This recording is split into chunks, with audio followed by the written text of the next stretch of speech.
Welcome to Another Cup, part of the Exchange Coffee Podcasting Network presented by Kavoya Specialty Coffee, where coffee is always a collaborative voyage.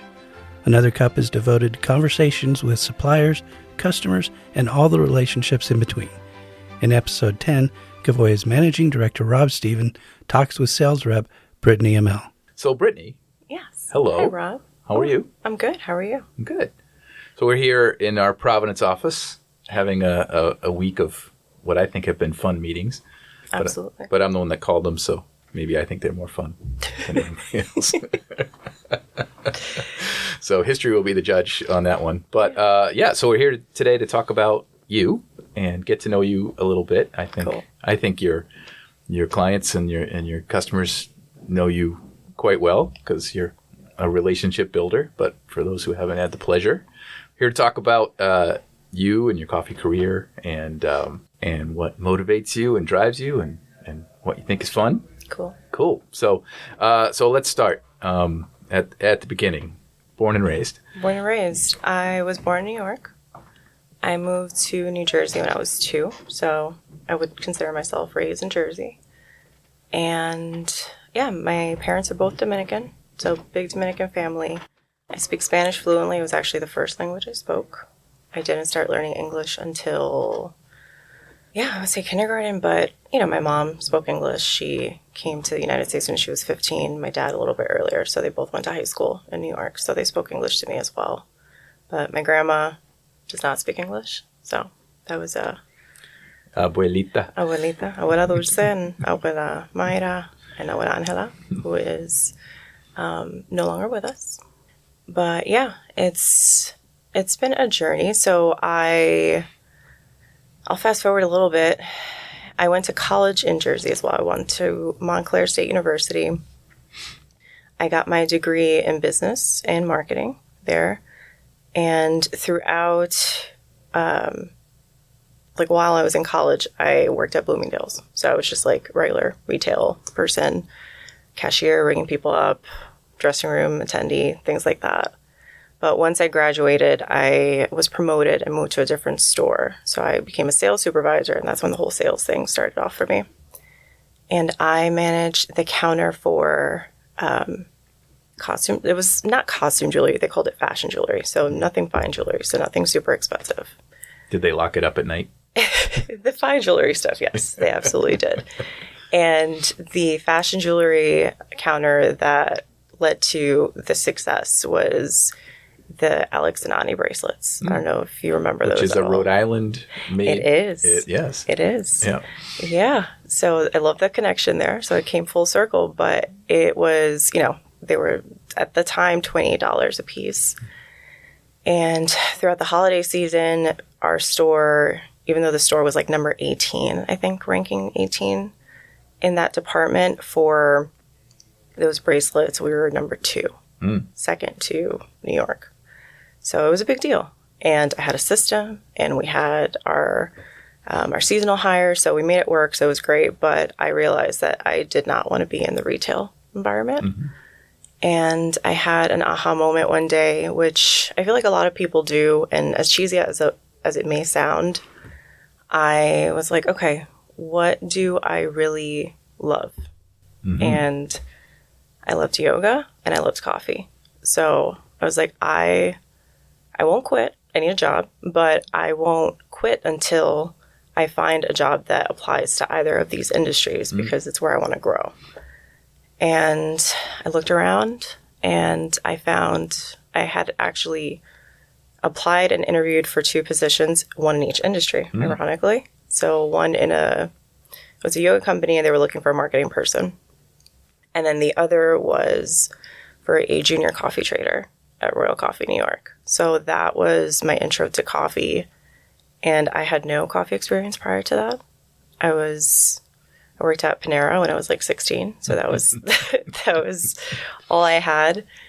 And yeah, my cover letter was pretty much me listing all the ways that I love coffee and how much I want to learn about it and how I'm a quick learner and how I'm passionate and please don't overlook my resume because I don't have experience type of thing. And I was like, it doesn't hurt to throw it all in there. No, definitely doesn't. And it worked. It stood out, and they saw that, it was somebody that really wanted to do this. So, yeah, that's where it all started.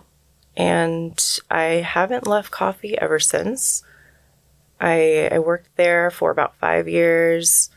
Then through COVID, I did some independent consulting with some clients that I had that didn't have like a permanent green buyer. So they also didn't have anyone on the team that was a Q grader, and I still was at the time. Still am today, but my certification at the time hadn't expired yet. And it was interesting. I mean, COVID times for anyone was weird and interesting. Weird and interesting, absolutely. And I also did, since I had some free time, I got certified to teach yoga because that was number 2 on my list of things that I loved, and I never got to tap into it. So I took advantage that you could do that virtually during the pandemic, which was nice. And I got certified to teach yoga and actually taught for 3 years. Wow. After that. And what I don't know what they call them, disciplines or styles. What type of yoga? Yeah. Vinyasa. Vinyasa. Yes. I taught hot vinyasa. The room was about 103 degrees on a bad day. On a good day, it was like 90. Mm-hmm. Yeah. So there's a 106 degree studio in Providence that my wife goes to. That's awesome. Yeah. I love that so much. I know Josh also does yoga, so we'll probably talk about that on his podcast. And so between the mix of yoga and consulting, I also worked at CQI. Mm-hmm. And I did a few different things there, but the bulk of it was marketing. So that was really cool, just to see like the education aspect of the business and how things are done. And yeah, talk more about that. I would love to hear about. Yeah. It was really interesting to see, like I was a Q grader at the time when I joined them, and just being able to see all of the work that went into planning the curriculum and updating it and keeping it relevant to the industry and what mattered the most for people that were actually taking the course. So a lot of surveys were sent out where, basically asking people, what role do you play in the industry and how does this course help you in that role? So that, we at the time, but they can tweak what was necessary. And it gave me more of an appreciation for it. And that was only a little piece of everything that they did. Like they have the Q processing program, and they also launched a bunch of intro classes, not to be confused with their courses, which are, more approachable for people that may not want to commit to a 5-6 day course. Yeah. Or might not have the money to commit to it, or they just want to learn how to cup on like a basic level. You don't take the Q when you're not ready. Right. Yeah. Exactly. And I thought that was great. And it opened up the door to a ton of people that wanted to teach that were not able to teach because the only avenue that they had was to be either a Q processing instructor or a Q instructor. So yeah, a Q instructor is a bit of a club. I was one for a while. It's not easy to get into, and they a lot of barriers to entry there. Yeah, it's tough. And I did I think it was my first calibration with Ildi. And it was great. She is amazing. Yeah. And she really set the tone for me of this is an ideal experience too, because she had a way to address the room that's even if you've been in the industry for 2 years versus 15 plus, this is a refresher that we all need because things change. Yep. So she was really cool. And in addition to marketing stuff, I also helped out with Q venues, auditing them and certifying them to teach. That's a thankless job. It was so interesting doing virtual audits because everything that could go wrong would go wrong. people would be walking around their lab with their laptop and like pointing at things, and then the connection would drop. So it was a lot of me like just staring at the screen and being frozen. But it was really interesting, and it led to I was actually a part of the process with OFI certifying their lab. And at the time, I didn't think anything of it. And even when I started at Kavoya, it took me a few months for it to hit me. Like, I was like, oh, that's the lab. Yeah, that's one of our labs. Yeah. Because I remember, like, part of the auditing process is submitting, like, pictures so that we could promote them on the website and things like that. And I remember seeing the OFI lab, and I'm like, that is a beautiful campus. Like, these pictures are professionally taken. Like, this is awesome. But, it was just like, the thought just disappeared. But, yeah, it was, again, another full circle moment. So I thought that was really cool. But yeah, it was a really good experience to be in that part of the industry, too. So you've been with us how long now? A little over a year. Yep. I started September 2023. Right. And so, and in that time, you've had the chance to make a lot of connections with clients here. And you obviously were doing that with your prior role with another importer. So the question I want to ask you based on your history is what did you learn at Bloomingdale's that you still use today? That's a great question. And two things. The first one is product knowledge. I really needed to know my stuff, like as far as where things were made, what types of materials, things like that, talking more about Bloomingdale's. And that definitely translated over into coffee because I need to know what I'm selling. I needed, once I started in the industry, it was like a full dive into coffee by each origin, understanding processing methods, varietals, weather patterns, like basically everything, and cupping through all those origins to understand how they taste and how they're different. So even though completely different products, just learning all of that before you even get started is crucial. And I remember at Bloomingdale's, like they had sent us to a seminar to learn everything about the bracelets, and even though it's kind of sounds silly, it led to an uptick in things because there were like ways to learn about cross-selling and ways to learn about like the top issue with returns was that things were tarnishing, and like learning how to correct that and have people troubleshoot versus returning these things around the clock was really important. So again, that same troubleshooting mentality over in coffee too. It's like, okay, let's talk about the roast level. Let's talk about what you're doing with it, what type of offering it's meant to be for, things like that. So, and the second thing I would say is following up. Because similar to having a book here, client book, I had one at Bloomingdale. So it was a lot of the same thing. Like, this sold out. This is coming in next week. Let me follow up with you. And it was it was like a mishmash of things. I mean, the books are completely different. Like, that was like New Jersey housewives status versus talking to specialty coffee roasters. So the way you approach it is very different. But the principle of good follow-up doesn't change. Absolutely. Yeah. Have you and Mike had a chance to talk about your common background? No. Mike has a long, illustrious history at another high-end department store. I sold shoes for the Nordstrom family. And I had a book. Oh my goodness. I never knew that about you. Yeah. He has so many good stories. And one of our shorthands from our many years of knowing each other is I'll let him tell the story at some point. But we're at the end, you have to ask people if they would actually like the shoes. Ask for the order. Yeah. Stop talking, Mike. Ask for the order.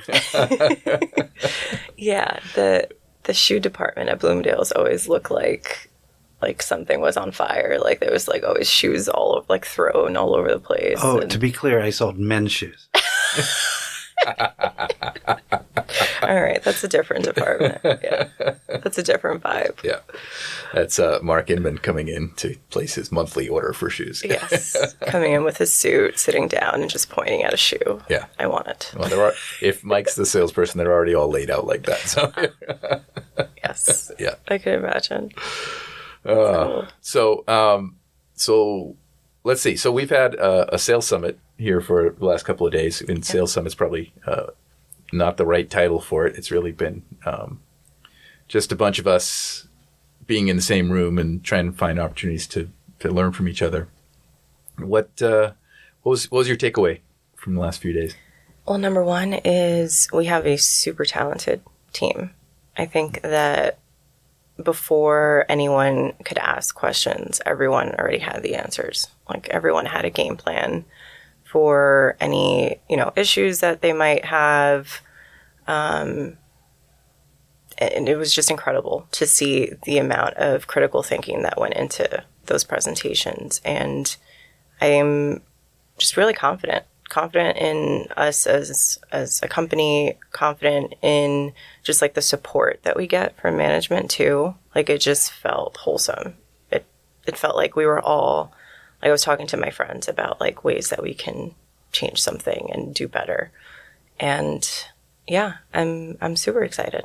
I think that I think everyone left like pumped. Which was the first bullet point I had on my yellow pad when we talked about it was let's get everybody pumped. So get pumped. That's awesome. Yeah.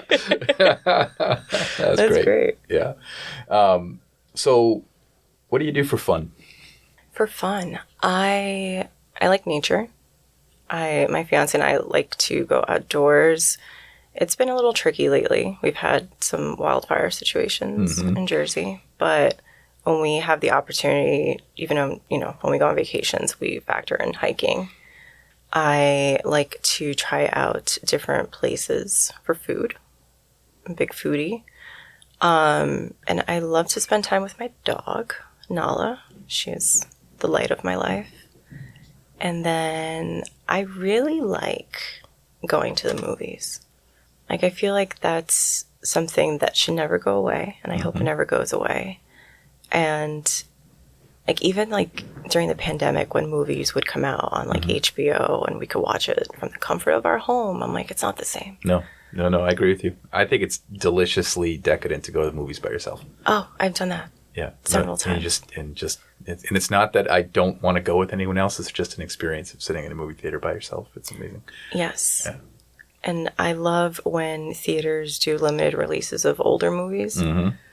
Like I look for that specifically, and I just have a blast. Yeah. Like last year, my friends and I went to see Silence of the Lambs, and just seeing that on the big screen was like amazing. I had a similar experience with 2001: Space Odyssey. Okay, which is one of my favorite. And by the time I experienced it was just like on a VHS or something like that. Yeah. So to see it's just a huge movie. So to see it on a big screen was like crazy. And you could see everybody else that had, gone out on like a Monday night to, you just looked around and it was just people who were in love with the movie. It was great. Yeah. I always get jealous when I say something. I'm like, oh, like I love movies. So I'll watch the classics. I'm big on horror movies, so like when I bring up a movie from like the 70s, my mom will be like, oh yeah, I went to see that in the movie theaters. I'm like, damn, that sounds amazing. Like I would love to see that in the movie theaters. Yeah. So horror movies is a good segue. I know you're famous for your favorite holiday, which is also your birthday. It is. Yeah. It is. Care to elaborate? Yeah, I was born on Halloween, and it has become my personality.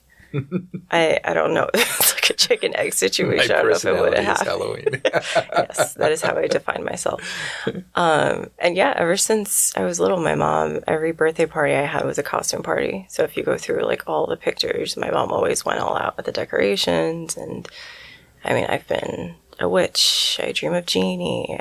I've been Oscar the Grouch. Like it's just like those are the early costumes, of course, but. It's something that I've grown to love, and I love it a lot because of the creativity. Like I love seeing what people come up with, what type of costumes they go with, how they decorate their homes. I love everything about it, and like the seasonal aspect of it too. Like fall, the leaves are changing. You start to cozy up with warmer coffees if it's not 80 degrees like it was this year, And yeah, it's just a vibe. I come alive at that time of the year, for sure. Yes. Yes. So sort of just a ambiguous question. You can answer it however you want. What's next for you? Wow. That is a great question. It's ironic because I've been trying to challenge myself to be more present and live in the moment. So I feel like sometimes when I think about that, I get too caught up in the future. But as far as like separating it, maybe work versus personal, with work, I'm really excited to be part of the DALAS committee. Elaborate a little bit. Yeah, I would love to. Yeah. We recently started a DALAS committee. DALAS is, in Spanish, it would translate to from the. So it's coffee from the women. And the origins, the OFI origins that are participating are in Latin America. So the idea is here, it's a premium paid on these coffees, and it's for going specifically to women who produce coffee. And they are owners of their farm, or they have some type of ownership on their farm. They play a key role on management. And the premium that's going to these coffees, it's kind of split. It's going into investing in them. So investing in equipment, trainings, workshops, things like that. And then another part of the premium will go to them directly to do whatever they want. And then, of course, there's the administrative cost of managing the program. So that was something that I was really excited about when I first started at Kavoya. I've had a history of working with female producers, and it's just a huge passion of mine.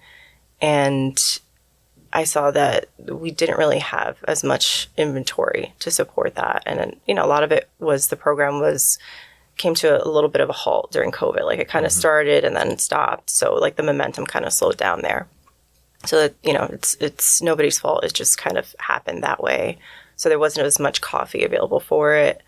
But we went to Brazil in July, myself, Anna, and Sam, and really took a deep dive into the program and saw the potential of it. And we have a ton of offerings now coming in from Brazil, from women, some women that we visited while we were there, other women that we have historical purchases with, which is great for, building those relationships year after year.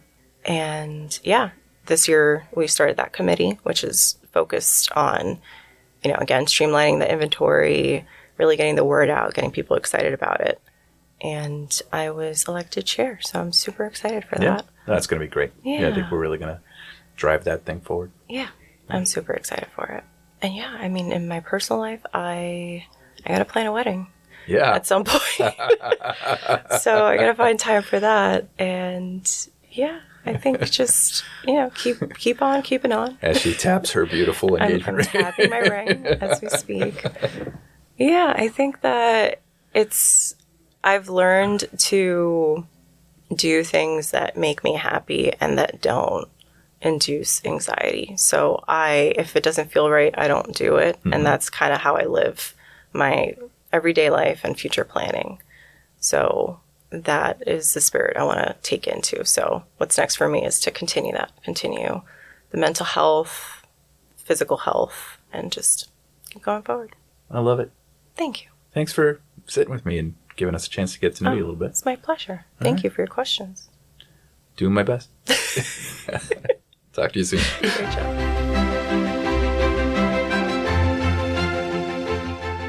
You've been listening to Another Cup, part of the Exchange Coffee Podcasting Network, presented by Kavoya Specialty Coffee and produced by me, Mike Ferguson.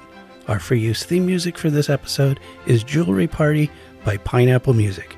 You can email me with questions, thoughts, ideas, or questions about shoe care at mike.ferguson@kavoya.com. And as always, thanks for listening. Yankees, go. No. Oh, God. That's, I guess it's time to finally talk about it. In our household, we've tried to ignore it. But it was a tough loss. I am not a fan of how they played. I think when they came back and won that game, it was showing, more of a revenge spirit and, there was hope. But I have this theory that Fat Joe coming out to sing jinxed them. So that started it. Yeah. I think that a lot of errors were made, and it was unfortunate, and I hope that they learn from their mistakes, come back as a better team, definitely improve on defense, because that was lacking.